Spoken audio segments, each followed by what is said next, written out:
1. Oh Lord, what a day. I salute all of the good servers out there because I realize today that it is tough. To start things off, I didn't sign up to be a server, nor have I ever wanted to be a server. This is my first line cook job in a Japanese restaurant, and I started off in the ramen station. On the schedule, I saw that I was assigned the only front-of-house shift for Friday lunch.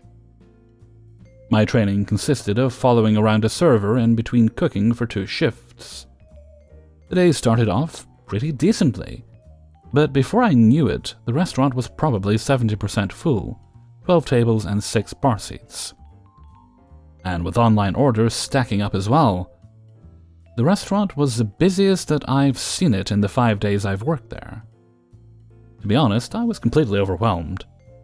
I don't know the menu well enough outside of my cook station, and while I have plenty of customer service experience, it's not really the same as having 8 active tables and online orders.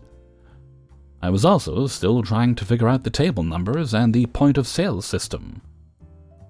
I don't drink, so I started off the day not even knowing how to pour a beer without getting a lot of foam into the cup. It took me 5 tries to get it right. We had customers leave after I seated them because I couldn't get to them fast enough, and customers waiting too long for their meals. We also had to refund a few online orders, and some had to be made on the spot. The owner came in to help for like 10 minutes and then left. I couldn't have gotten through the day today if the sushi guy didn't help with cashing out and bussing. I felt completely awful because I don't feel like I would have been happy with the service I provided today. I'm worried now because they have me on at the same shift next week. I assume it will be just as busy. I'm considering just telling them that I refuse to pick up server shifts for him. But I'm also a really proud person. The fact that today sucked so bad makes me want to do it until I get it right. Just a few questions. Is this level of training normal? I feel like I was nowhere near set up for success. I would have been okay on my own on a slow shift, but today felt like way too much for someone who just started in the restaurant. Any advice as to how to stay organized and calm? I was looking through the trash at one point, looking for a ticket. In general, but essentially when I'm stressed, I'm pretty short but polite with people. At work, I just transmit necessary info and get to it. Obviously, as a server, I don't think this really flies. Any tips on this? Is it normal for one person to manage this much by themselves? It felt like 2 to 3 people's jobs, but I'm not sure if it's because I was so flustered or if I was just screwed from the get-go. 2. So I worked at a restaurant chain, and let's just say they loved a certain day of the week. I started at the beginning of June, and it was my first job, so the hiring manager wanted me to be a hostess. The main goal was to give me a general understanding of how the restaurant operates, table numbers, and the steps of service. I was the only host. I didn't get trained at all, I just had to learn. In spite of that, I was a damn good hostess, and all the servers seemed to enjoy me. Never had any complaints or anything like that, and rotation was always even. Fast forward a few months in, and I begged to go onto the floor. Finally, they let me train. I start getting 1 shift a week, Tuesday night. It was a cursed day, and I swear I never made more than $40 or $50. They promised me they were going to hire more hosts and get me off the host stand. I consistently asked for more hours on the floor every week. And I was promised them, but they never followed through. I asked if it was because of my service, and the GM literally told me he wants me on the floor, and that he loves when I serve. No constructive criticism to give me. A month goes by, and I walk into a new server training. But not just 1. 2. I ask, did they hire any hosts? Nope, they wanted to be servers, so they got hired on as that. so no hosts. And now I have no serving shifts. The new people got them. I even got to know them, and neither had any restaurant experience, yet they didn't have to work their way up like me. Now, 3 weeks ago, they finally hired 2 new hosts. I trained them. I'm promised that after they're trained, I'll be on the floor and no more hosting shifts. Fine, done deal. I can do that. I come in on this past Tuesday for my shift, and look at next week's schedule. They were training both hosts to serve that week. I had no serving shifts. At that point, I was furious, but clocked in and collected myself at the host stand. This was my 8th day working in a row. 4 out of those 8 days were doubles. I was exhausted and fuming about how the new hosts were put on the floor so fast with no previous serving or restaurant experience. I put in 5 months for them and I didn't get jack. I stepped off the host stand for a few minutes so I could call my parents to get a ride home after I was done with my shift. Cue the GM walking into the kitchen, and immediately just lays into me about being on my phone.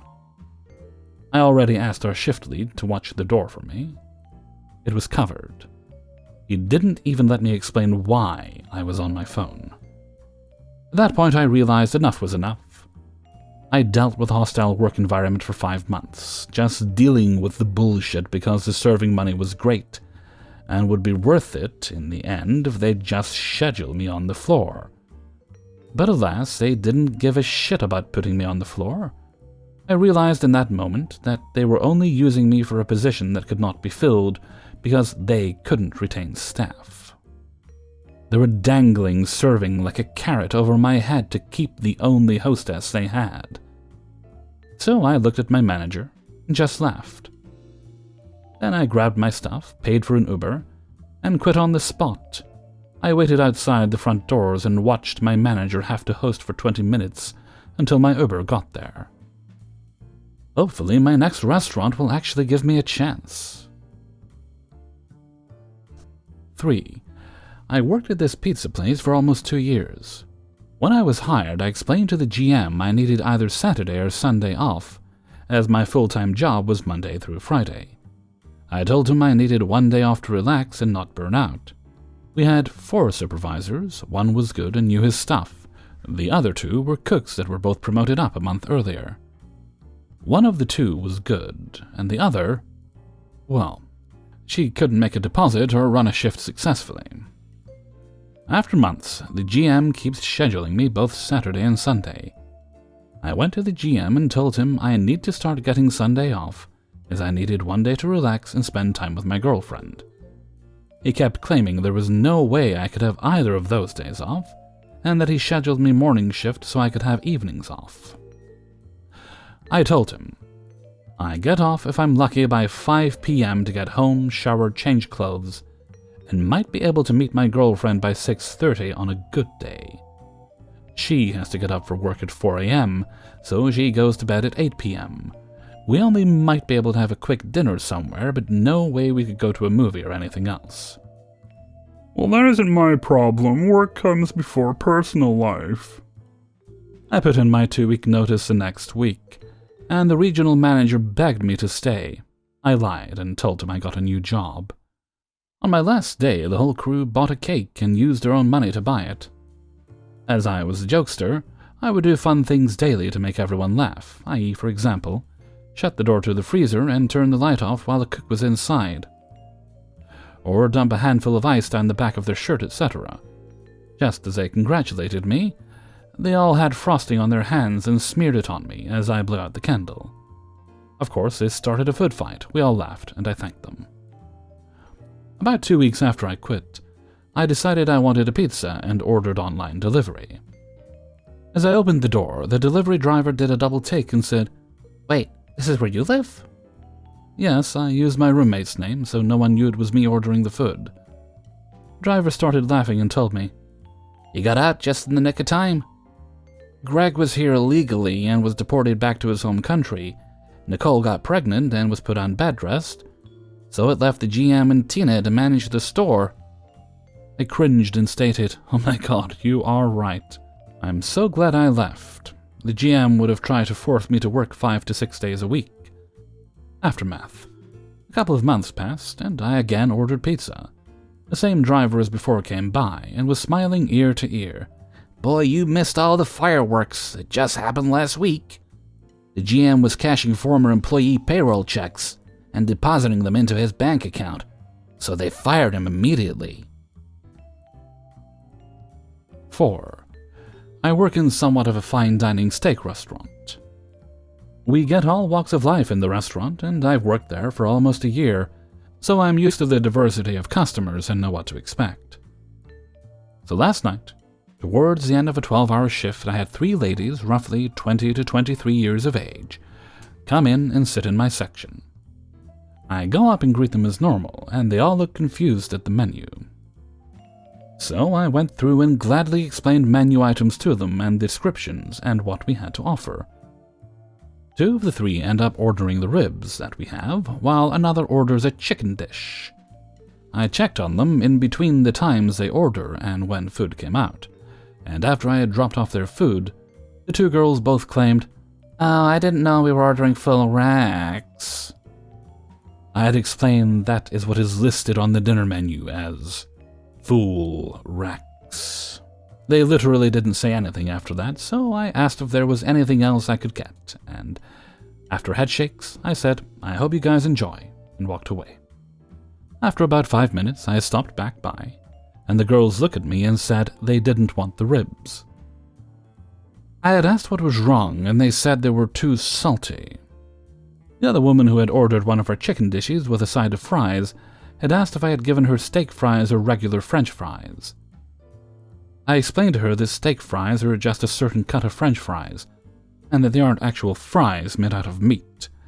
Now, in the whole time I have worked there, we haven't ever gotten a complaint that the ribs were too salty, nor had any other customers say that the entire night.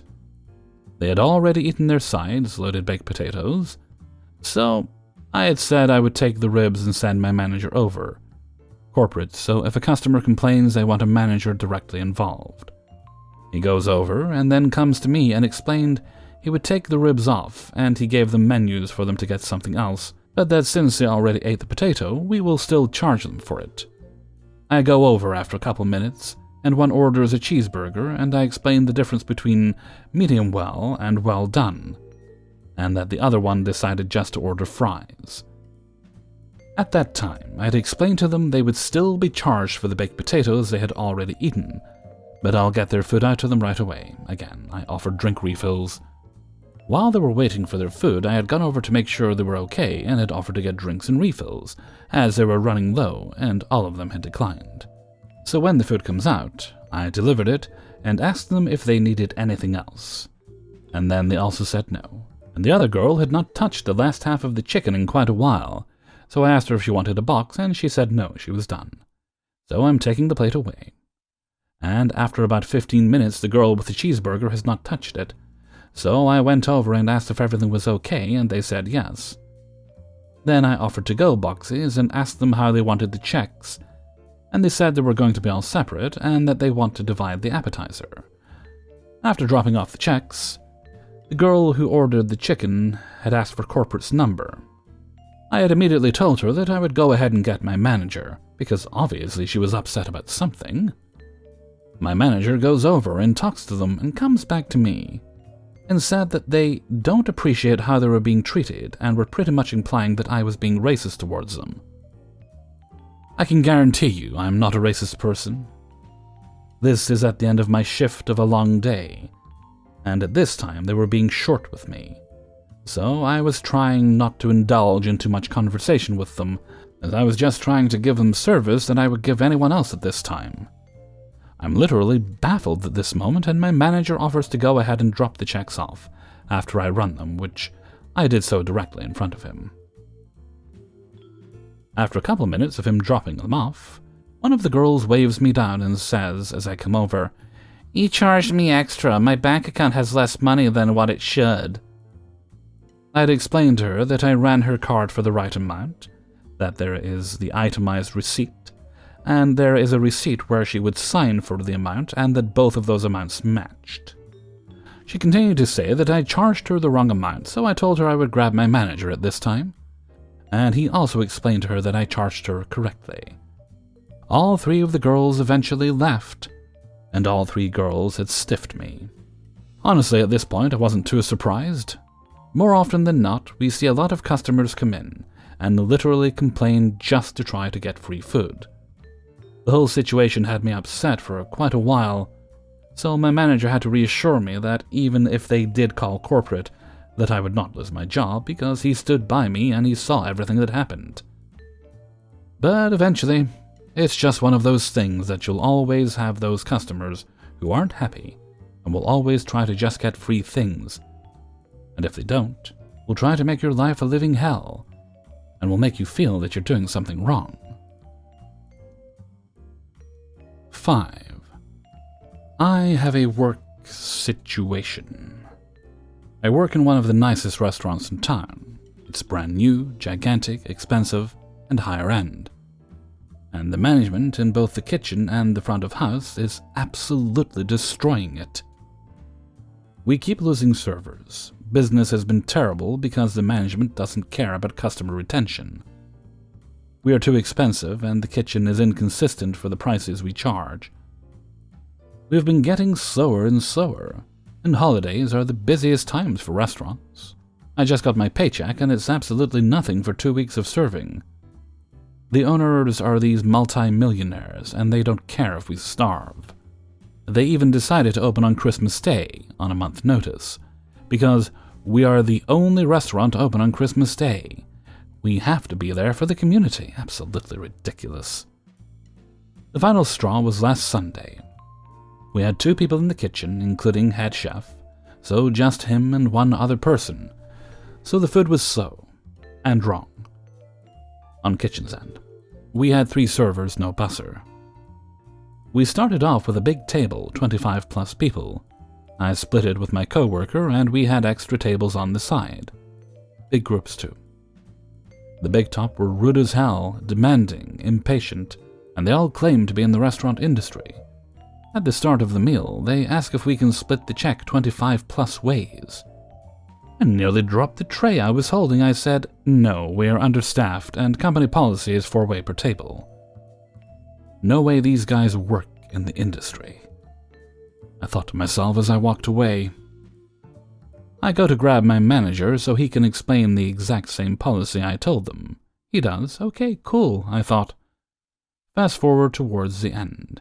My manager decides that he is going to split it 27 ways for them, and on top of that, he wasn't going to autograph the table because they work in the industry, they will take care of you. I protested and told him that was ridiculous, and anyone who worked in the industry would never ask for such a large check split. I said they're going to undertip us. Well, they all undertipped me and my coworker, and it's especially bad because our tip-out percentages are high. Average 25 to 30% of tips we tip out on sales. So my manager is a complete idiot, right? So of course I called him out on it, like, what the hell are you doing? And he calls me greedy for wanting 20% tip on that table. He proceeded to tell me I only care about money. Well, yeah, I'm at work, fool! I have a feeling the restaurant is doomed. Owners are losing a ton of money. Everyone is miserable there. It's a bad environment. So, I think I'm done. Should I 2 weeks or nah? Hey everybody, Hellfreezer here, and thank you very much for listening to Spinning Plates, episode 160. And thank you very much to everybody who allowed me to use their stories in this video. If you could all please take this video and link it to your various social media, share it with friends, family, co-workers, former enemies, that one kid that you used to pick on in high school. This would be a good way to apologize, let them know you've reformed. It is the giving season, and why not give the gift of Hellfreezer? Alrighty, let's see. I believe well, firstly, this is Friday. No, it's Saturday. I'm recording on Friday. I'm recording in a normal fashion. Yay me. Been a while since I did that. So this is Saturday when the video goes up. and I will do my bestest to have a Saturday night gaming stream. We'll likely be playing Phasmophobia. I'm always on the lookout for new and interesting games, but I've yet to find anything that's both cheap and kind of fun to play on a repeated basis. And Phasmo seems to be it for the moment because they're constantly updating it. So probably Phasmo. If you have the game, you're welcome to pop in. And there is someone I owe a copy of the game, so hopefully they pop in so I can actually give it to them. Right. Okay, now we have a birthday shout-out to do. And their birthday is today, the 18th. Right, so I'd like to give a shout-out to Sophia. And I hope, Sophia, you're having a delightful Saturday, a delightful birthday. I hope you're having a delightful December all round. And yes, she wished me a Merry Christmas. A Merry Christmas to you too, my dear. And before we go, we're going to have a bit of a sing-song just for you to celebrate your birthday. Happy birthday to you. Happy birthday to you. Happy birthday, dear Sophia. Happy birthday to you. All right, there we go. That didn't take me several takes, and no one can say otherwise. There's no proof. Ha ha ha ha. Except the people watching me record, but shh, I've sworn them to secrecy. Alrighty, and with that, I think I'm going to head off for now. So until next time, thank you very much for listening, and take very good care of yourself.